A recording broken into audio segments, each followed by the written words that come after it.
Welcome into Inside. Whoa, it's not Inside Carolina Daily. It is the Postgame. I'm Tommy Ashley. This is Greg Barnes. Greg Barnes, fresh off the helicopter ride from the Smith Center helipad. Y'all didn't know that existed. Barnes covered the game in person, took the helicopter to the crib, and here we are. Sorry for the delay. Greg, Carolina comes into this one needing a win. And got a win. Sort of a grinded out, fun game, 89-82. Your overall take? I continue to be impressed with how North Carolina's bench has performed since the injuries popped up against Miami. And it's, give Hubert Davis a ton of credit. And you got to give the young men coming off the bench who have added so much to this team. Tonight it was Jonathan Powell. It really, North Carolina needed what he did in the first half. I mean, Powell on the floor was +8 and plus minus. And other than Veesaar, all the starters were minus. Zayden High was similar. Those two tonight, I thought, played really well, and they were key to North Carolina, staying afloat until Seth kind of woke up and Henri came to play in the second half, and that was enough. Kyan Evans, I think he continues to give North Carolina sneaky good minutes off the bench. I think that was the case tonight. We've seen Jaron play better than he did tonight, but he's been very solid in previous games. Just kind of, two sloppy fouls on those screen calls. He just didn't do what he needed to do there, and it kind of got him in a bind. But that's the main takeaway for me, Tommy. When you have an injury, of course Carolina's had too, but when you have an injury like Caleb Wilson had, and you've got a lottery pick, a top 5 pick, a kid that's going to be an All-American, first team All-ACC, when you lose him, it's like, okay, well, we lose the elite type talent. So we know the ceiling comes down, but what happens with the floor? And that's where everybody else has to step up. And so the play of Jonathan Powell tonight, the play of Zayden High for a couple weeks, the play of Jaron Stevenson, Kyan coming along, because they have performed as well as they have, that ceiling now is much higher. And that's a testament to those individuals and to the coaching staff for getting them ready. Yeah, and also something I didn't do, shout out Johnny T-Shirt and JohnnyT-Shirt.com. Place was jumping on Franklin Street earlier today, and I'm sure everybody that was an Inside Carolina person was in Johnny T-Shirt doing your thing. And, there's 750 people in the live chat, Greg. They were all chanting, Greg, Greg, Greg, Greg, before you got in here, and they all stuck around. And I'm doing something different, Greg, you probably noticed. The comments are on the screen because you guys are amazing. The fans are amazing. So I threw the comments up on the screen with one condition. That's dangerous, Tommy. With one condition. If you cuss, you get booted immediately, and you will not be a part of the chat. So no bad language, keep it clean. Somebody in the chats from Gastonia, they were earlier saying where they were from, Greg, so I knew that would be dear to your heart.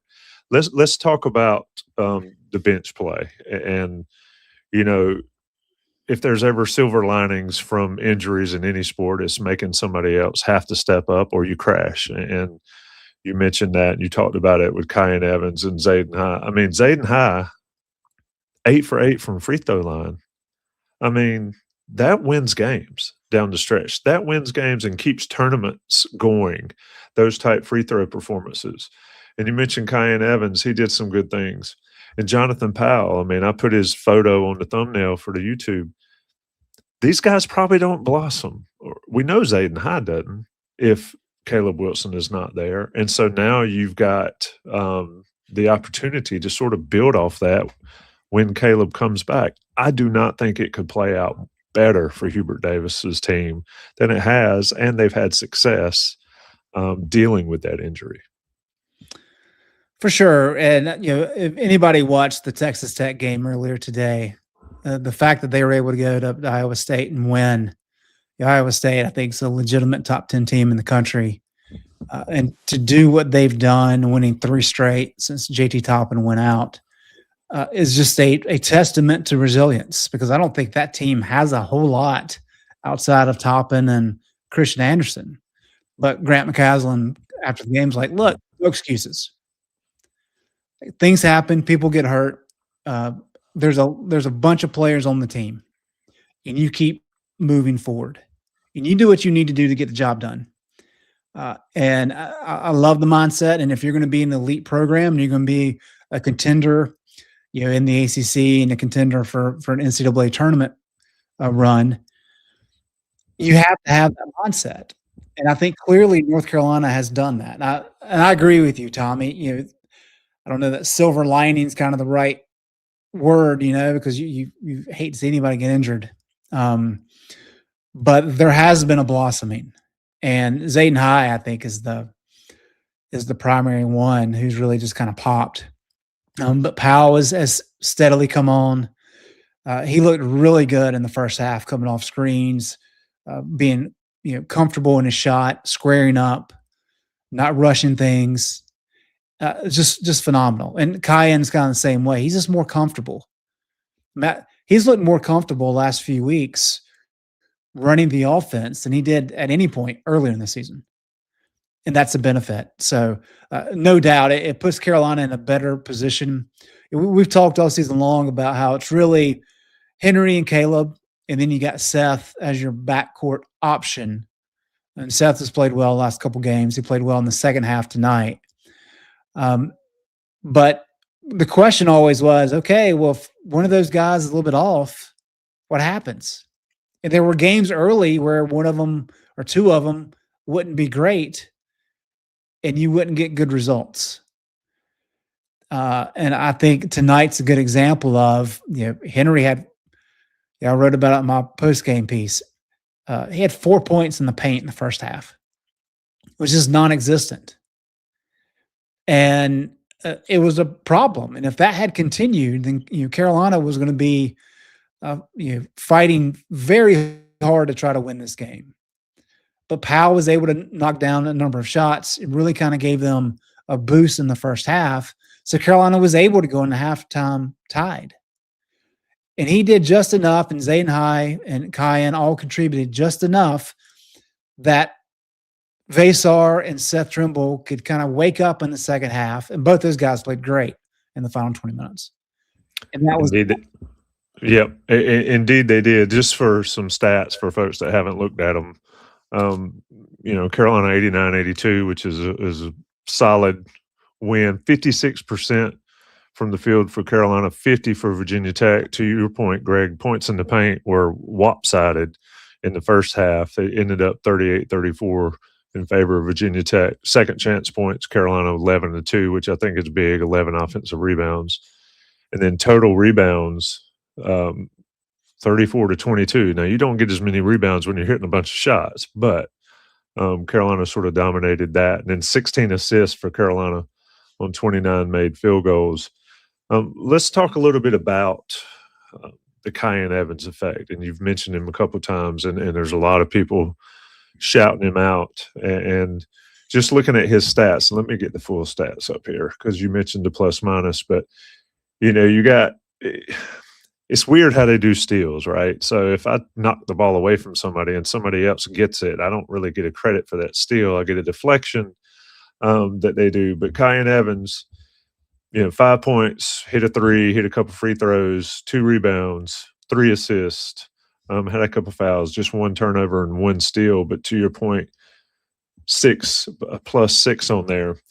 This is a guy who we've talked about all the time, that Dixon's the point guard. He needs to be the point guard, and it frees Evans up to do. Now, Dixon only played 17 minutes tonight for whatever reason.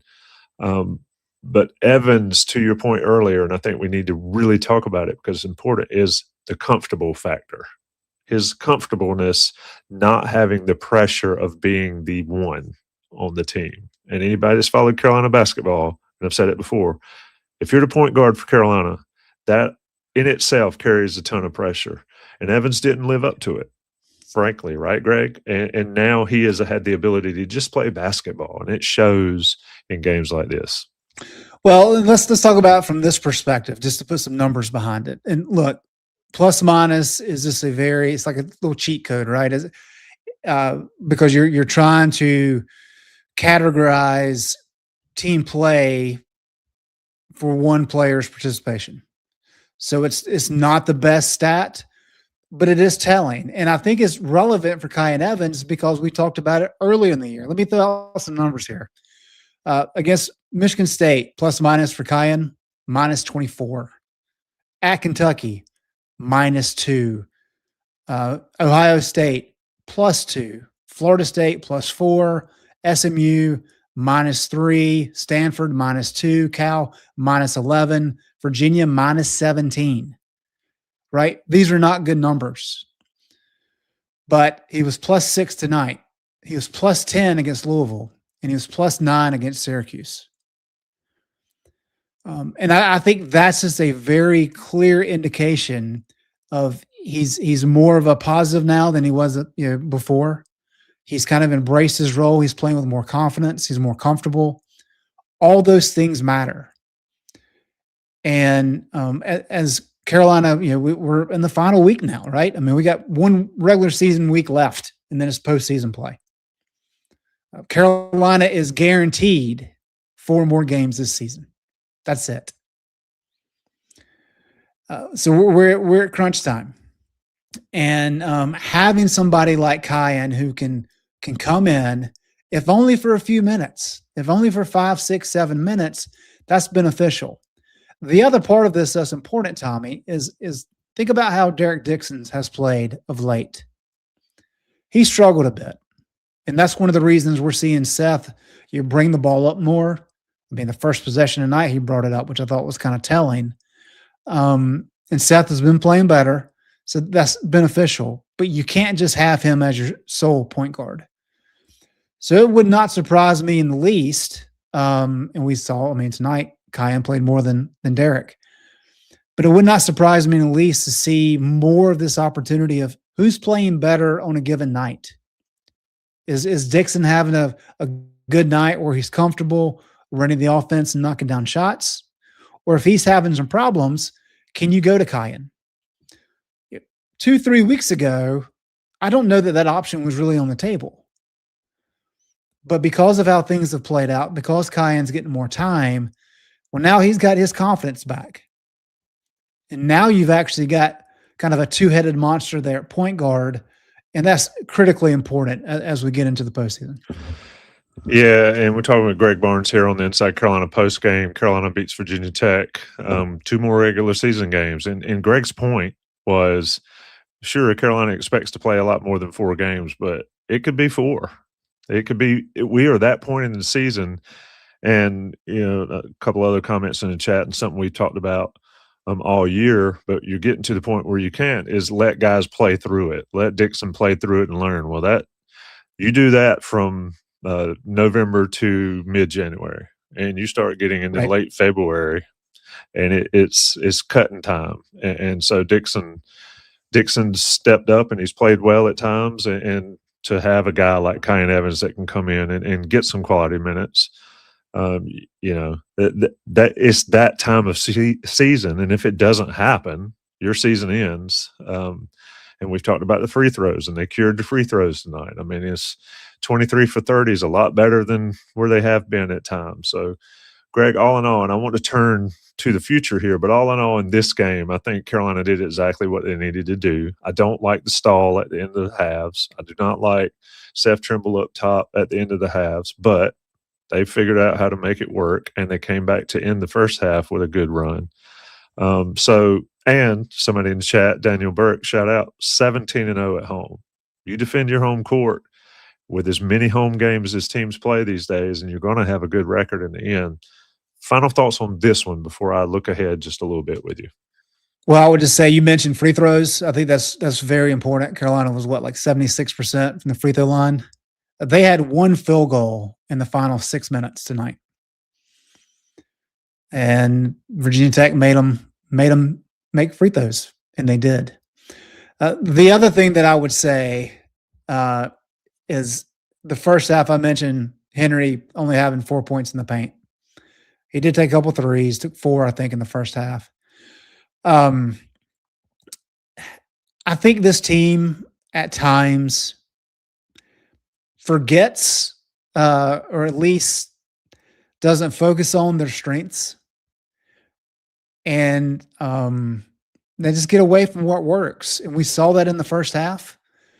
And yes, they were making shots, and that makes up for it. But if you've been watching that first half, it's like, okay, well, if Jonathan Powell's not knocking down a few threes, like Virginia Tech's kind of in control of this game. And then you come out and you see the start of the second half, and Henri, has the great assist on that first play. It's a well-designed play by Hubert to get Jaron Stevenson a layup. And then Henri had 10 points in the paint in the first 7 minutes of the second half. And Carolina looked like a different team. And I don't know why that happens, but I think that leads to some of the inconsistency that we've seen with this team. But if you're going through the post and you're letting Seth drive and attacking the rim, this team can be really good. And they just need to remember that. When Caleb comes back, you've got 3 really good players. Like, lean on those guys and let everybody else supplement, and not vice versa. Carolina did what it needed to do in the second half in terms of focusing their offensive efforts, and it paid off. And it's paid off time and time again when they work through Henri and Caleb and let Seth do some of his damage in transition and driving at the rim. I think that's important for this team in the weeks ahead. Yeah, I think something we can say about Hubert Davis, you can be critical of Hubert Davis all you want. Whatever he says at halftime usually is effective. Whatever happens and whatever adjustments or whatever, and they did. And one thing I was glad to see is the defense. I mean, Virginia Tech shot 50%, which that's too high, but they sort of figured out Lawal could jump out of the gym, so we got to stop that from happening, and sort of that closed down some of the Virginia Tech. Virginia Tech's got some nice players. I mean, there'll be some interesting portal players, perhaps. Coach Young's going to have his work cut out, try to keep all that team with it together, given some of the skill they've shown. Greg, Carolina's got Clemson at home, senior night. RJ Davis's jersey is going to be honored. It's already up there, but it's going to be acknowledged and all that. And then they've got Duke. Where are they in the ACC race? I think we've hashed it on Twitter. We've hashed it on the message board, but folks still ask, is like, where can they be? I think 95% of Carolina fans would want them to be in the 4-5 game with NC State. But given NC State's faceplant, that's not going to happen, it doesn't look like. So what's Carolina got ahead of it? Yeah, I mean, it can still happen. But State's – I mean, I feel like State kind of saw that they were winning today. Like, oh, crap, we may have to play Carolina in the 4-5 game, and just stuck it in the mud. They're late. Just ridiculous kind of what's happened to that team since the Carolina win. That was their Super Bowl, apparently. But Carolina's in good shape. I mean, with some of these games that have happened, SMU losing, Louisville losing. And as it currently sits, Carolina is in a tie for 4th place with Clemson, which makes that game on Tuesday incredibly important. Carolina's still actually in play for 2nd place, although Virginia would need to lose out and Carolina would have to win out. Duke's got the number 1 seed wrapped up. But other than that, there's a lot of opportunity. Really, the team to watch, I think, is Miami. And there is a weird scenario where Carolina beats Clemson, but then loses to Duke. And then Miami, if they lose to SMU and Louisville, which both of those teams are favored, you get into this weird situation where Miami, Clemson, and Carolina are all tied at 12-6. And the way the tiebreaker works is kind of like a mini tiebreaker with those 3 teams. And because Miami beat Carolina, but they lost to Clemson, and in this scenario, Clemson would have lost to Carolina, but it would have beaten Miami. And then Carolina would have beaten Clemson and lost to Miami. The way that sets up is you go down to the next tiebreaker. And with Miami not playing Duke and with Clemson not playing Virginia, those are not common opponents. And so then you get down into all right, well, who's in sixth place? And because of that, there's still scenarios where Carolina, even if they go 1-1 the rest of the way, cannot get a double bye. And so that's something that we're tracking. But of course, if Carolina wins out, they win the next two, take care of business, clearly they'll get a double bye. And that puts them in pretty good position going into Selection Sunday as well. Let me ask you this, and people are talking about Luka Bogovac, and absolutely, he's certainly played better. I can't believe he only had 3 shots. Hit 3 or 4 free throws and 3 shots in 19 minutes for 5 points. But back to the discussion, it was interesting, the West Coast Conference or whatever Gonzaga and them are in, like the tie for third in one of those Western conferences. You could either have a double bye, or you could play all 5 days. And it's just insane. The disjointed conferences, you know what I mean? And there's too many teams in it. But anyway, I'm not so sure that playing that 4th game is not a bad thing. And I don't know what the numbers tell it, but I think 4 games in 4 days is not that bad.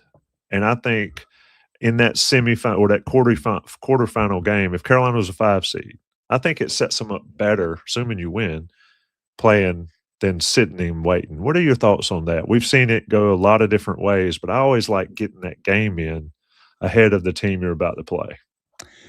I think when you're trying to work Caleb Wilson back into the rotation, you need as much opportunity as you can get.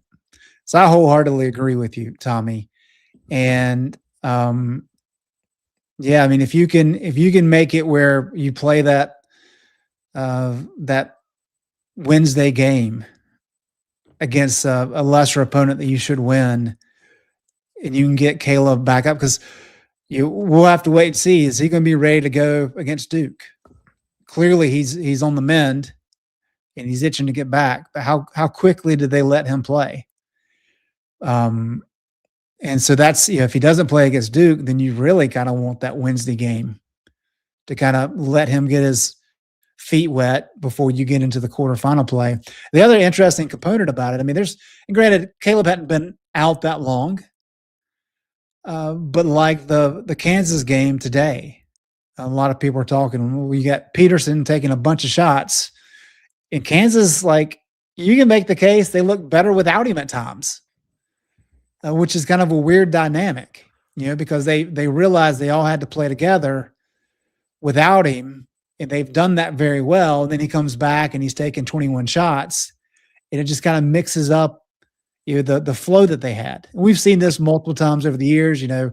Kyrie Irving, of course, was a famous one where he was out for a significant amount of time and came back, and Duke just wasn't the same team.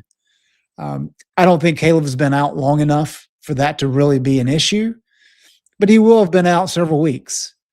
And you would much rather have a game that you should be able to win on that Wednesday instead of, if his first game's in the quarterfinals because you got a double bye and you happen to lose that game. Well, now you're going into the NCAA tournament and he's only played 1 game. And it gets a little bit dicey from there. I agree 100%.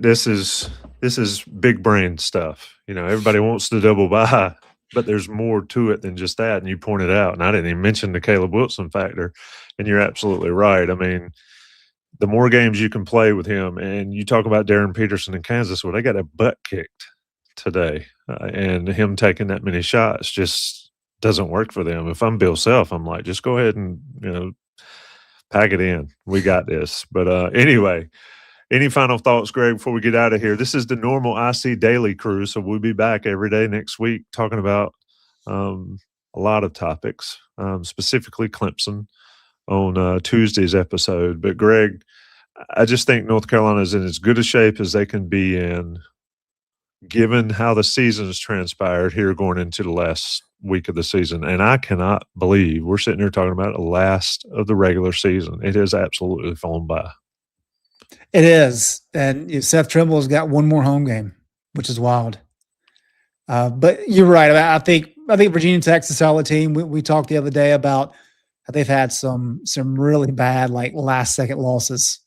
And so their record should be better than what it is. But that's a solid team. You know, they're probably not going to make the NCAA tournament. They're on the wrong side of the bubble, but there's some good pieces. And so I think without having Caleb, enough people kind of rose to the occasion and your stars stood up the way Seth and Henri did. That was a really good win for North Carolina. Indeed, and the dog thinks so as well. So I think bedtime, Tommy. I think it's telling us to get out of here. Shout out to the 1,000 plus that have been here the whole chat. Somebody said it's 11 p.m. on the East Coast. Look, we've done these at like 3 a.m, and there's been 500, 600, 700, 1,000 people from Inside Carolina watching. So shout out to the fans of Inside Carolina. Shout out to Johnny T-Shirt and JohnnyT-Shirt.com, and certainly shout out to Greg Barnes for joining me. Check out all the coverage on the Inside Carolina message boards on the Inside Carolina site. Sign up, and yes, Blues and Grays says it best. Hit that like button. We need as many of those as you can get. Greg's always fun. Yep. Thanks, Tommy.